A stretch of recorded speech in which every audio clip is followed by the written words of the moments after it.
भावस्पर्शी कथा नक्की ऐका. माधवीचा स्वर्गवास होऊन नुकताच महिना झाला होता. 15 दिवस थांबलेले पाहुणे मंडळी आपापल्या घरी गेली होती. मुलगा अमेरिकेला जॉब करत होता, त्यामुळे तो आलाच नाही. मुलगी म्हणाली, चला ना बाबा, काही दिवसासाठी माझ्यासोबत माझ्या घरी चला. मात्र सुधाकर रावांनी मुलीला नकार दिला. आता सुधाकर हे एकटाच घरात होते. रिकामं घर त्यांना खायला उठलं होतं. रात्री त्यांना भयंकर शांतता वाटू लागली. 37 वर्षाच्या सहजीवनात असं कधीच एकटं राहण्याचा प्रसंग त्यांच्यावरती कधी आलाच नव्हता. त्याला माधवीसोबत ते घालवलेले दिवस आठवू लागले. कधी भांडणं, कधी तंटा तर झालेला सुद्धा त्यांना आठवत नव्हता. आपण कितीही आदळआपट केली, कितीही ओरडलो तरी ती मात्र शांतच राहायची. कधीही भांडणं नाही, तक्रारी नाही. लोकांच्या दृष्टीने आमची एक आदर्श जोडी होती, कारण माधवी होतीच तशी, सगळ्यांशी मिळून मिसळून राहणारी. सुधाकरने कधी विचारही केला नव्हता की ती अशी आपल्याला अर्ध्यावर सोडून जाईल. माधवी, तुझ्याशिवाय जीवन ही कल्पनाच मी करत नाही ग. एकटेपणा नको वाटतोय, कसं जगू मी माधवी तुझ्याशिवाय. सुधाकरला हुंदका अनावर झाला. माधवी आणि सुधाकर रावांचं लग्न झालं तेव्हा ती 20 वर्षाची होती. लग्नानंतर प्रायमरी शिक्षिकेची नोकरी लागली आणि ती नोकरी करत करत नोकरी, घर हे सांभाळत तिने संसार केला. मुलं शिकली, चांगल्या पदावर नोकरीला लागली. मुलामुलींचं लग्न झालं आणि आत्ताच कुठे माधवी सेवानिवृत्त झाली होती. तिने ठरवलंही होतं की आपण निवृत्त झाल्यानंतर दोघेही मस्त फिरू. सगळं छान असताना अशी अचानक निघून गेली. अचानक हार्ट फेल झालं आणि लक्षातच आलं नाही बघ. अगदी शेवटच्या क्षणी लक्षात आलं, पण वेळच मिळाला नाही ट्रीटमेंट घ्यायला आणि अचानक निघून गेली. सुधाकर रावांनी डोळे पुसले आणि कपडे बदलायचे म्हणून कपाट उघडलं. त्याला हवा तो शर्ट दिसत नव्हता, म्हणून वरच्या कप्प्यात हात घातला तर एक डायरी खाली पडली. थरथरत्या हाताने डायरी उघडली. त्याने ती डायरी वाचायला सुरुवात केली. आणि नुकतंच लग्न होऊन महिना झालाय. घरचं वातावरण फार विचित्र आहे. सासू सासरे सतत भांडत असतात आणि भावाभावात पण विशेष पटत नाही. नवरा तसा चांगला आहे, परंतु मी म्हणेन तीच पूर्व दिशा म्हणणारा. 1-2दा काही बोलून पाहिलं, पण तो आपलं ऐकणार नाही हे कळलं. त्यामुळे तुम्ही म्हणाल तसं असं म्हणून जगायचं ठरवलं. त्यानंतर काही सांगायचा प्रयत्न केला नाही. बरंच काही लिहिलं होतं त्या डायरीमध्ये. तो पान पलटत गेला. आज आमच्या लग्नाचा पहिला वाढदिवस. यांना म्हटलं, आपण बाहेर सिनेमाला जाऊ आणि बाहेर जेवूया.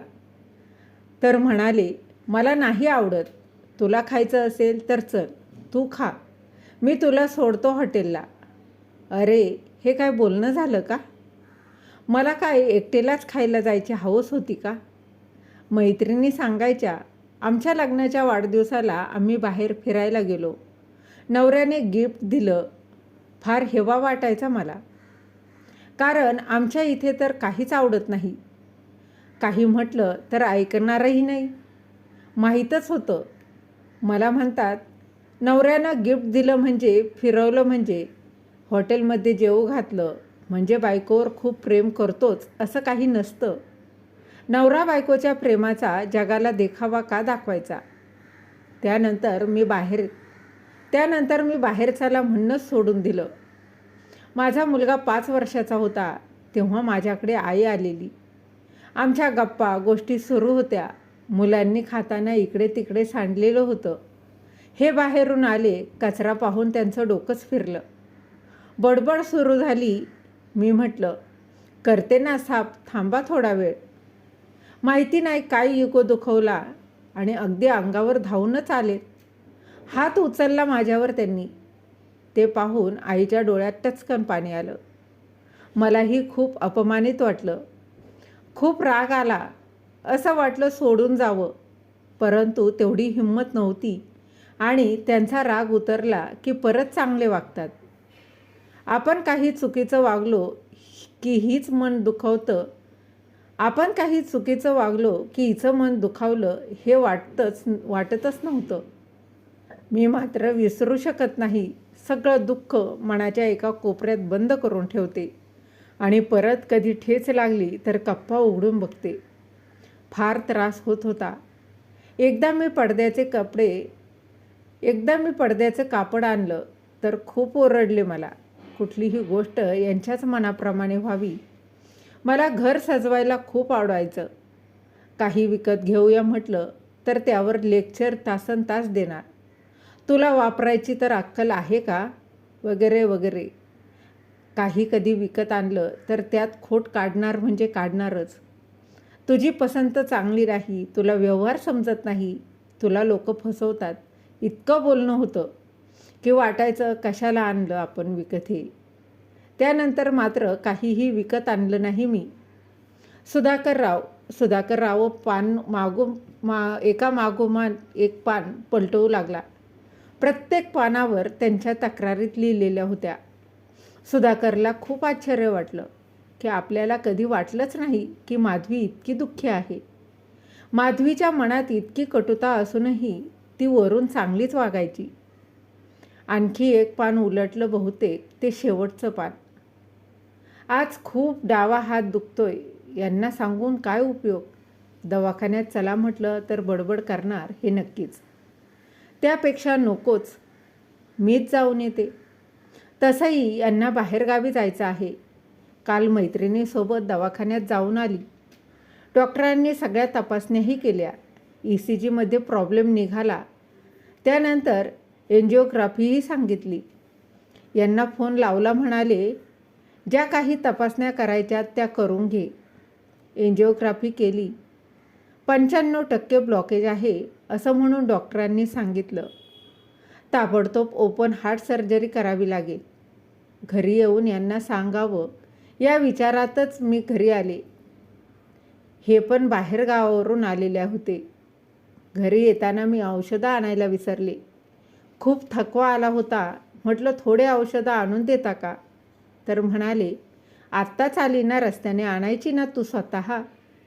आता मी परत कपडे बदलून परत जाऊ. खूप चिडचिड, खूप बडबड केली. असू द्या मी घेऊन येईन उद्या.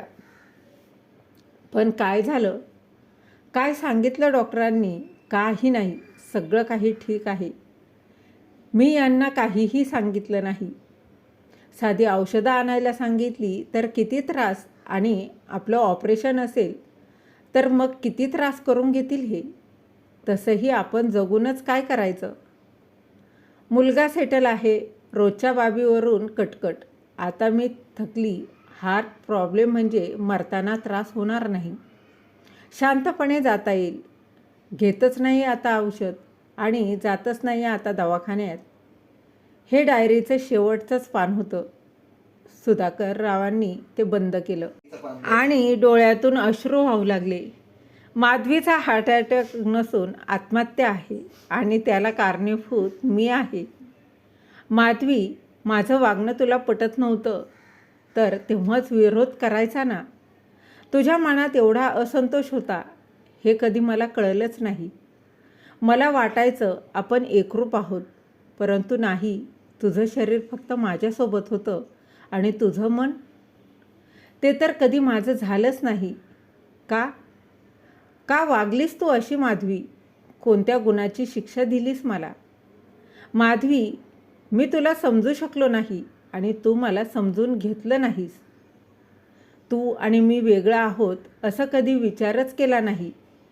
मला वाटायचं मी माझा निर्णय तुला सांगतो आणि तो तुला पटतोय, तुझ्यावर लाजतोय असं कधी मला वाटायचंच नाही.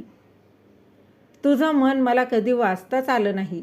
पण माधवी, अगं एकदा बोलायचं होतं गं, व्यक्त व्हायचं होतं, भांडलो असतो कदाचित, परंतु मला तुझं म्हणणं पटलं असतं. आणि नसतं पटलं तर निदान माझा ह्या अपराधीपणाची भावना घेऊन तर जगावं नसतं लागलं. मला कधीच जाणवलं नाही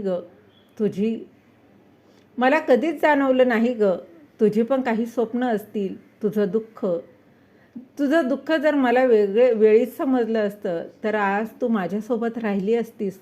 मला माफ कर माधवी.